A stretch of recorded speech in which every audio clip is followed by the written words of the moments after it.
우리는 새해가 되면 하나님 앞에 소원을 갖습니다. 우리의 소원이 정말 이루어지기를 꿈꾸며 새해가 되어지면 정말 간절한 마음으로 하나님 앞에 소원을 갖게 됩니다. 그 소원이 어떤 소원이냐가 참 중요하잖아요. 하나님께서는 하나님의 자녀들을 축복하실 때 그 마음에 소원을 주시는 것입니다. 그리고 그 마음에 소원을 주신 대로 이루어 주신 줄로 믿습니다. 근데 그 마음의 소원이 무엇이냐? 하나님을 기쁘시게 할 소원이 되어야 될 줄로 믿습니다. 하나님의 기쁨이 되어질 때 정말 우리 주님께서 우리를 기뻐하셔서 놀라운 은혜를 베풀어 주실 때 우리는 금년 한 해도 승리하는 삶이 될 줄로 믿습니다. 오늘 이 본문 말씀을 보면 이 사도 바울의 소원도 주님의 기쁨이 되기를 원했던 겁니다. 하나님을 어떻게 하면 기쁘시게 하는 삶을 살아볼까? 그래서 9절 말씀 보면은 우리는 거하든지 떠나든지 주를 기쁘시게 하는 자 되기를 힘써노라, 그렇게 고백하고 있는 것입니다. 사도 바울은 주님을 만나고 난 다음에 그의 마음 가운데 강력한 소원이 생겼습니다. 나를 구원해 주신 주님, 나를 위해서 그 십자가에서 귀하신 몸을 상하시고 거룩한 피를 다 흘려주시기까지 나를 사랑해 주신 그 주님, 그 주님을 위해서라면 내가 무엇도 다 희생하고 죽는 것까지라도 나는 기뻐하고 기뻐하겠다고 할 만큼 그의 마음에는 정말 주님을 향한 간절한 소원은 주님을 어떻게 하면 기쁘시게 해드릴까 하는 그 마음으로 가득 찼습니다. 갈라디아서 2장 20절 말씀 보면 내가 그리스도와 함께 십자가에 못 박혔나니 그런즉 이제는 내가 산 것이 아니오 오직 내 안에 그리스도께서 사신 것이라. 이제 내가 육체 가운데 사는 것은 나를 사랑하사 나를 위하여 자기 몸을 버리신 하나님의 아들을 믿는 믿음 안에서 사는 것이라. 내가 더 오래 사는 것, 내가 더 유명해지는 것, 내가 더 부유하게 되는 것, 내가 더 존경받는 것이 나의 간절한 소원이 아니고 나는 이제 주님을 기쁘시게 해드리면서 사는 것, 이것이 나의 소원입니다 고백하는 거예요. 네? 원래 사도 바울은 이런 사람이 아니었잖아요.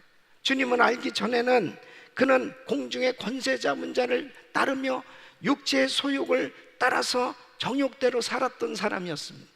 그래서 에베소서 2장 2절로 3절 보면 그때 너희가 그 가운데서 행하여 이 세상 풍속을 쫓고 공중의 권세 잡은 자를 따랐으니 곧 지금 불순종의 아들들 가운데서 역사하는 영이라.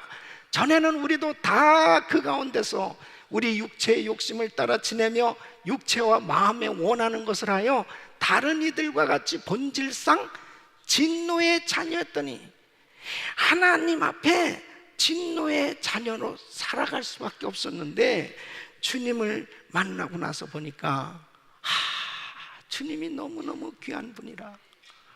나의 삶은 이제 어떻게 하면 주님을 기쁘시게 해드리는 삶이 될까?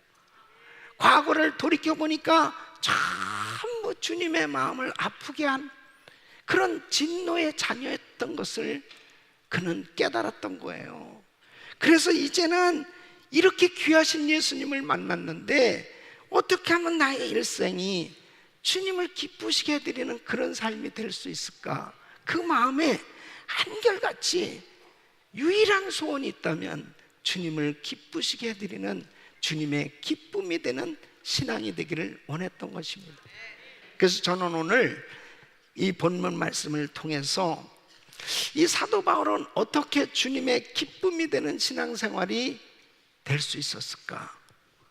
우리는 어떻게 하면 하나님을 기쁘시게 해드리는 신앙이 될 수 있을까 하는 것을 말씀드리려고 합니다. 오늘 이 말씀을 들으시면서 정말 우리 성도님들이 나도 이러한 신앙이 돼야 되겠다, 하나님 앞에 작정하시고 은혜 받으시고 주님의 기쁨이 되는 삶이 되시기를 축원합니다.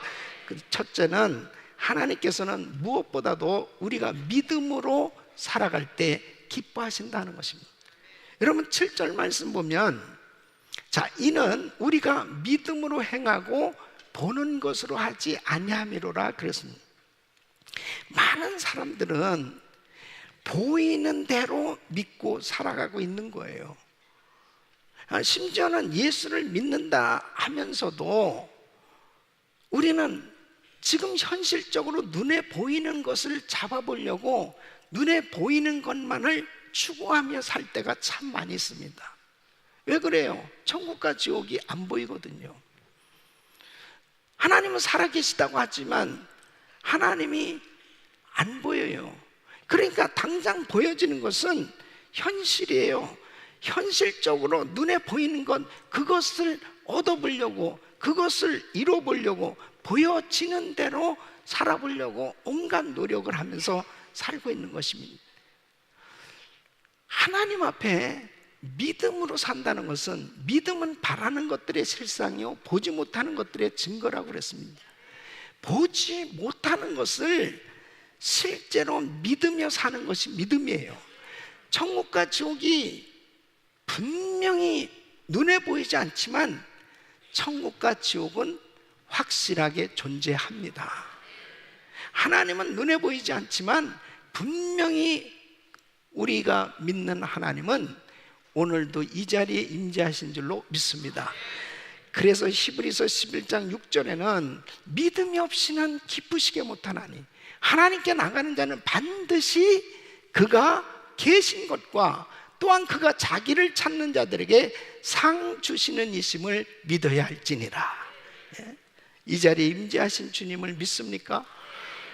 여러분, 우리가 믿음으로 살아간다고 하는 것은 바로 보이지 않는 것을 확실하게 보는 것처럼 믿는 거예요.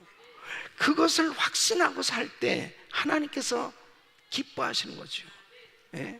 여러분, 12정탐꾼을 이제 가나안 땅으로 보내서 정탐케 합니다.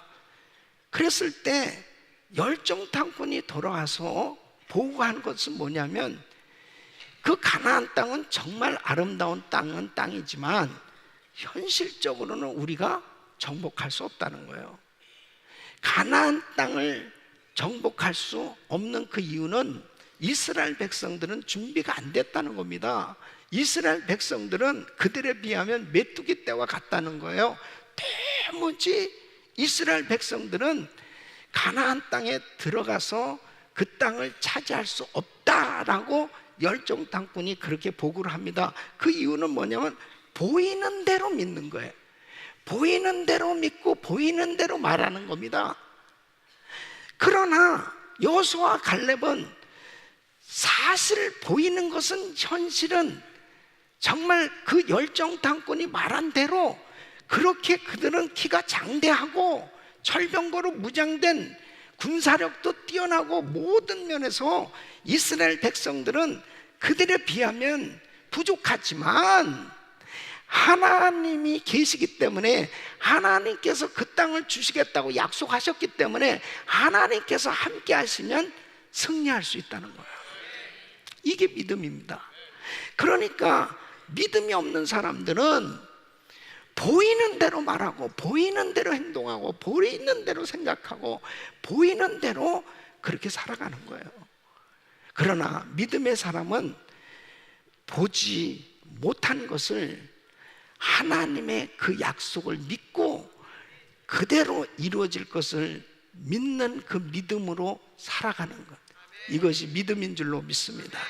그럴 때 하나님이 그것을 그렇게 기뻐하시는 겁니다. 주님께 기쁨이 되는 겁니다. 여러분, 오늘 본문에 나오는 이 사도 바울은 복음을 깨달았어요. 예수님을 믿고 그에게 확실하게 놀라운 은혜가 임한 건 뭐냐면 하나님의 나라를 보게 된 거예요. 그 하나님의 나라를 보았고 하나님의 나라를 알게 됩니다. 하나님의 나라의 그 실체를 알고 그 실체를 따라서 살게 된 거예요. 이게 놀라운 믿음의 삶이에요. 그래서 고린도후서 4장 18절에 이렇게 고백하는 겁니다. 우리의 돌아보는 것은 보이는 것이 아니요 보이지 않는 것이니 보이는 것은 잠깐이요 보이지 않는 것은 영원함이니라. 예? 여러분, 사도 바울이 바보입니까? 사도 바울은 헬라 철학의 석학이에요. 그는 정말 똑똑한 사람입니다. 그는 바리새인이요 율법사요, 그는 로마의 시민권도 가지고 있었고 많은 것을 자랑할 만한 것, 그런 것들이 참 많이 있었던 사람이에요.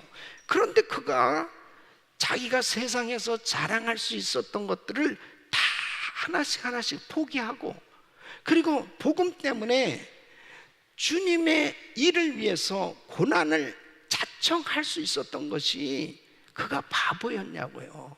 바보가 아니죠. 하나님의 나라를 믿기 때문입니다. 바로 그 하나님의 나라, 그 하나님의 나라를 위해서 산다고 하는 것이 얼마나 귀한 것인지를 깨달은 거예요. 그래서 요한일서 2장 17절 보면 이 세상도 그 정욕도 다 지나가되 오직 하나님의 뜻을 행하는 이는 영원히 거하느니라. 우리 사랑하는 성도님, 보이는 것 때문에 어떤 사람은 너무 힘들어하는 사람이 있습니다.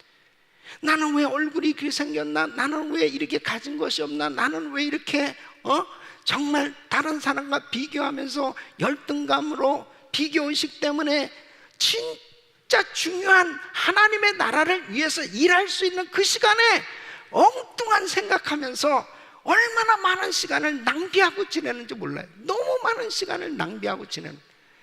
하나님의 나라가 믿어지는 사람은 보이는 것 때문에 염려하는 것이 아니고 그 하나님의 나라를 위해서 투자하며 살게 되는 줄로 믿습니다. 바울은 이걸 깨달은 거예요. 보이는 것으로 살지 말자, 예수로 살자. 바로 믿음으로 살 때 주님의 기쁨이 되는 삶이 되는 줄로 믿습니다. 두 번째는 하나님께서는 믿음의 담대함을 기뻐하신다는 것입니다. 여러분, 8절 말씀 우리 한번 같이 읽어보겠어요. 우리가 담대하여 원하는 바는 차라리 몸을 떠나 주와 함께 거하는 그것이라. 이 말씀 뭐냐면 나 천국 가고 싶다, 그런 고백이에요. 나 죽고 싶다, 심하게 말하자면 나 그냥 빨리 천국 가고 싶어, 이 말씀이에요. 근데 이게 비관적으로 나 천국 가고 싶어가 아니고 진짜 바울의 마음에는 이 천국에 대한 그 간절한 마음이 있는 거예요. 많은 사람들은 다 죽음에 대한 두려움이 있는데 바울은 이 죽음에 대한 두려움이 없어요. 그 이유가 뭐냐? 영생과 부활이 확실히 믿어지니까. 그러니까 주님께서 자신에게 삼층천을 천국을 보여주셨단 말이에요.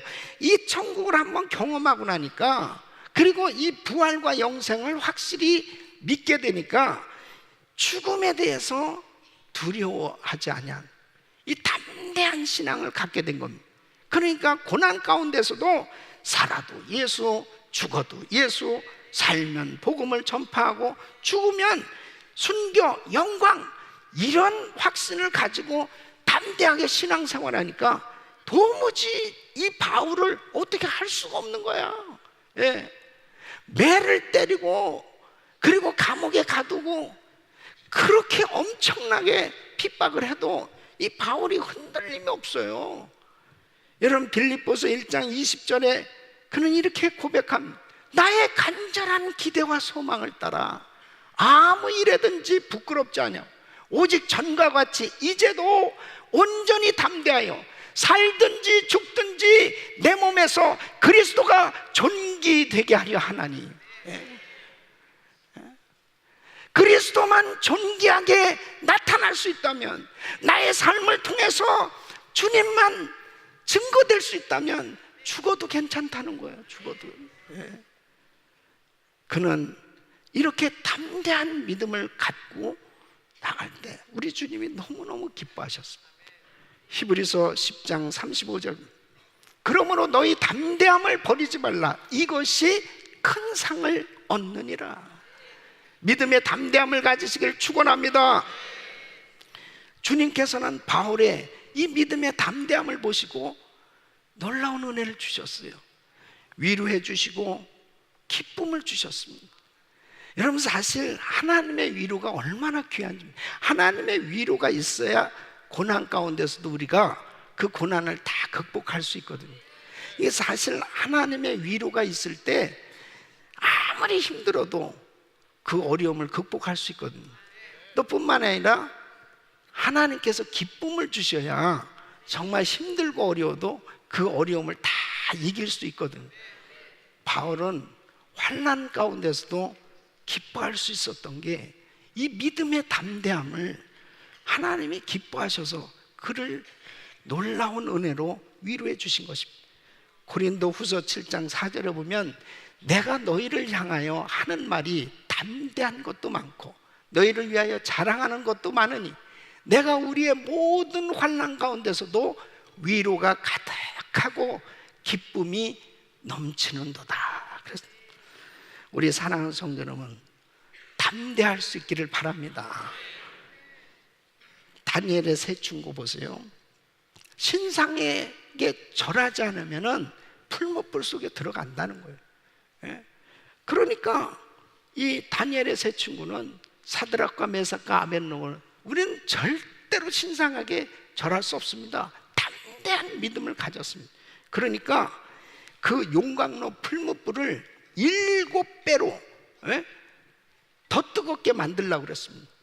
그리고 이제 다시 한번 얘기하겠다. 너희가 신상에게 절할 거야? 아니면 저 풀무불 속에 들어갈 거야?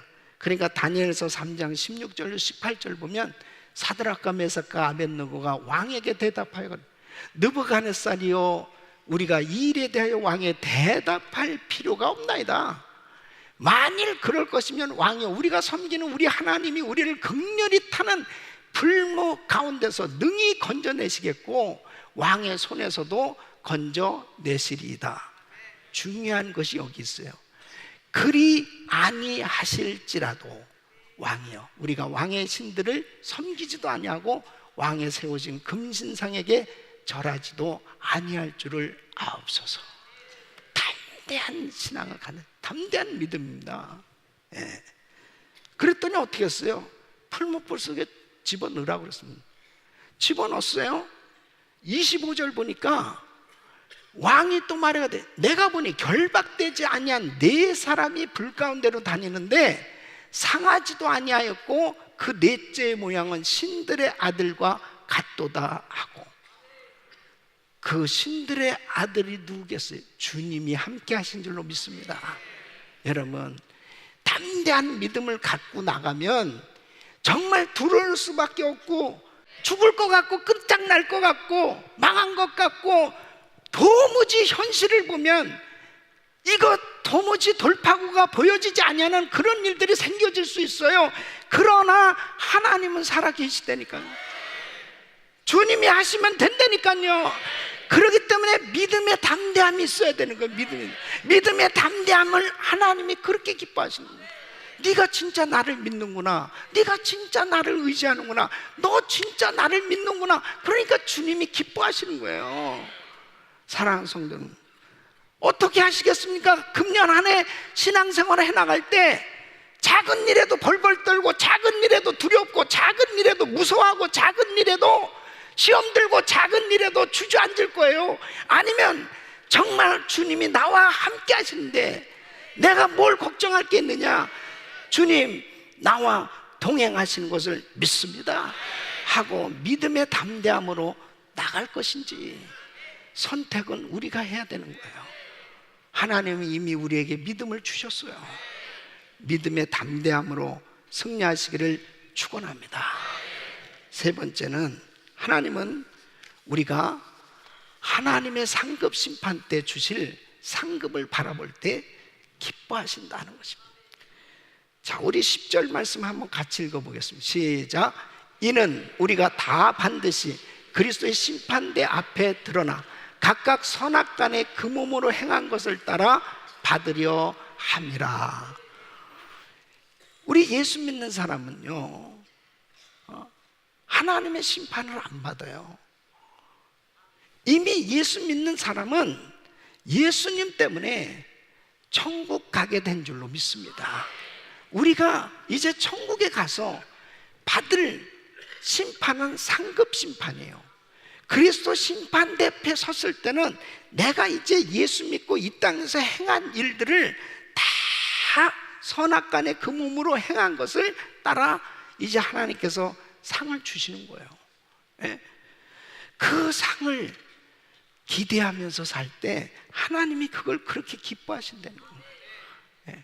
하나님은 상 주시기로 작정하셨거든요. 그래서 요한계시록 22장 12절 보면 보라 내가 속히 오리니 내가 줄 상이 내게 있어 각 사람에게 그의 일한 대로 갚아주리라 그랬습니다. 그러니까 주님은 상 주실 준비가 돼 있으신 거예요. 그때에 바로 그 상 주실 것을 기대하고 그 상급을 바라보면서 신앙생활하는 그 성도를 하나님이 기뻐하신다. 사도 바울이 이렇게 시험과 환난을 당하는 가운데서도 그가 끝까지 표대를 향해서 달려갈 수 있었던 게 뭐냐? 상급입니다. 상급이에요.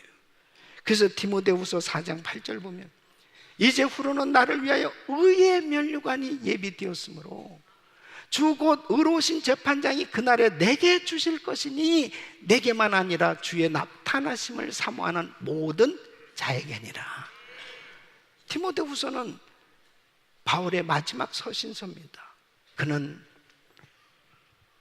자신을 위해서 주님께서 면류관을 준비해 놓으신 것을 믿고 있어요. 이게 주님을 기쁘시게 하는 신앙인 줄로 믿습니다. 왜 사람들이 상급을 바라보지 않는지 알아요? 상급을 바라보지 않고 사는 그 이유는 두 가지인데, 한 가지는 상급 신앙을 유치한 신앙이라고 생각하는 겁니다. 아니 무슨 애들이 잘하면은 그때 무슨 뭐 상 주고 그런 것처럼, 이거 너무 세속적이고 너무 세상적인 거 아니야? 내가 그런 것이 싫어서 교회에 왔더니 또 교회도 또 상급을 얘기하네. 상급을 유치하게 생각하는, 아니 감사해서 일을 해야지 무슨 상급 받으려고 일을 해? 이런 생각. 또 어떤 사람은요, 귀한 것을 잘 몰라요. 상급에 대한 이게 얼마나 귀하고 큰 것이라는 걸 잘 모르는 거예요. 그 이유는 뭔지 압니까? 영적 세계에 대해서 무지하기 때문에 그렇습니다. 여러분, 상급 신앙은 가장 수준 높은 성숙한 신앙이에요. 상급을 믿는다는 것은 하늘나라를 믿고요, 하늘나라에서 하나님께서 내 자신에게 엄청난 이 인정과 보상을 주시겠다고 하는 이 약속이 믿어지는 신앙이 상급 신앙이에요. 사도 바울은 언젠가 주님 앞에 서서 나의 삶이 평가받을 것을 그는 알았어요. 이 땅에서 절대로 평가받으려고 하지 말고 하나님 앞에 섰을 때 내가 어떤 모습으로 평가를 받을 것이냐, 그게 진짜 평가거든요. 바로 주님 앞에 내가 어떠한 칭찬과 어떤 인정을 받게 될 것이냐.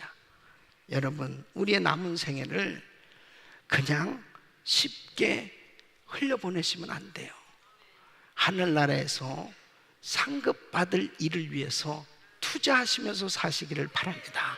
그게 가장 가치있고 보람된 삶이에요. 그래서 바울은 상 받도록 다름질하라 이렇게 권고하고 있는 것입니다. 고린도전서 9장 24절 보면 운동장에서 다름질하는 자들 다 달아날지라도 오직 상 얻는 자는 하나인 줄을 너희가 알지 못하느냐? 너희도 얻도록 이와 같이 다름질하라. 경기하는 사람이 정말 상을 받으려면 어떻게 해야 되겠습니까? 경기하다가 잡담하고 볼일 다 보고 쉴 것 다 쉬고 여유롭게 그렇게 경주하는 사람이 어떻게 상을 받겠어요? 경주에서 상을 받으려면 정말 올인하는 거죠. 상급이 될 만한 일을 위해서는 그 기회를 놓치지 않는 겁니다. 올인하는 겁니다. 정말 상급이 될 만한 일이라면 바로 그 일을 위해서 모든 것을 투자하는 거예요. 그것이 바로 바울의 인생이었습니다. 바울은 정말 역사가 증명하고 있잖아요. 이렇게 상급을 위해서 살았더니 가장 멋진 인생으로 하나님께서 축복해 주신 줄로 믿습니다. 우리 주님 앞에 서는 그날, 그때 잘했다 칭찬을 받을 수 있는 저와 여러분 되시길 예수 이름으로 축원합니다. 우리 김광신 원로 목사님께서 어제 아르헨티나로 선교지 가셨습니다. 휠체어를 타고 가셨어요. 이 다리가 너무 이제는 힘도 없으시고 불편하셔서 정말 걷기도 참 힘드세요.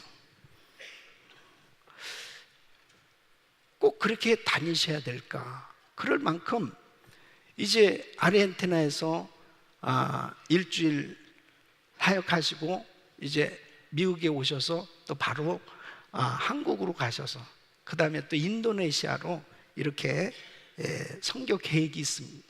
그 다음에 뭐 계속이죠. 목사님 아들이 의사예요. 아버지는 정말 이렇게 죽음을 자초하는 것처럼 생명을 깎아먹는 그런 삶을 살고 계세요. 그렇게 비행기 많이 타시면 안 돼요. 많은 얘기도 해주고 또 주변에서도 많이 만류도 하시는데 그렇게 다니시는 거예요. 저는 얘기 못합니다. 야단 맞을까봐 얘기 못합니다. 내 상급 받는 것을 막느냐? 왜 그렇게 다니시겠습니까? 목사님이 집이 없습니까? 자식이 없습니까? 물질이 없습니까? 왜 생명을 깎아먹으면서 그렇게 다니셔야 돼요? 하늘나라가 믿어지는 거예요. 상급이 믿어진다니까요. 하나님의 나라가 믿어지고 상급이 믿어지는 사람은 한 시간도 정말 이 귀한 시간을 너무너무 아까워서 하나님의 나라를 위해서 이 귀한 시간을 상급 쌓는 일을 위해서 투자하지 않을 수 없는 거예요. 쓸데없는 일에 낭비할 시간이 없는 거죠. 나의 가장 귀중한 물질을 상급이 될 만한 일을 위해서 투자하면서 살아야지 허튼 일에 쓰면서 그렇게 살 수 없다는 거죠. 사랑하는 성도 여러분, 상식대로 감정대로 내 생각대로 그렇게 살지 마시고 믿음으로 사시길 바랍니다. 어떻게 하면 주님을 기쁘시게 할 것이냐? 우리에게는 끊임없이 도전이 옵니다. 두려움이 엄습해 와요. 끊임없는 인간적인 생각들이 계속 들어와요. 그때마다 믿음의 담대함으로 물리치시고 승리하시길 바랍니다. 끝까지 하나님을 기쁘시게 해드리려고 하는 그 중심으로 사셔야 돼요. 하늘의 상급을 바라보면서 우리의 남은 생애가 얼마 되는지는 모르지만 나의 남은 생애를 하늘나라의 상급 쌓는 그 삶이 되기 위해서 투자하며 살 수 있다면 가장 가치 있고 보람된 인생이 될 줄로 믿습니다. 주님의 기쁨이 되는 삶. 여러분 결단코 내가 하는 모든 일들 목사님이 인정해 주지 않고 교회가 인정해 주지 않고 사람들이 모른다 하더라도 여러분들이 드리는 헌금, 여러분들이 드리는 기도, 여러분들이 드리는 그 충성과 그 귀한 헌신 하나님이 다 보고 계신 줄로 믿습니다. 하늘나라에서 받을 그 상을 바라보는 사람, 결단코 사람 바라보지 아니하고 하나님 앞에 드려지는 삶이 될 줄로 믿습니다. 우리는 주님의 기쁨이 되는 신앙, 그래서 하나님께 영광이 되는 삶이 되시기를 예수 이름으로 축원합니다.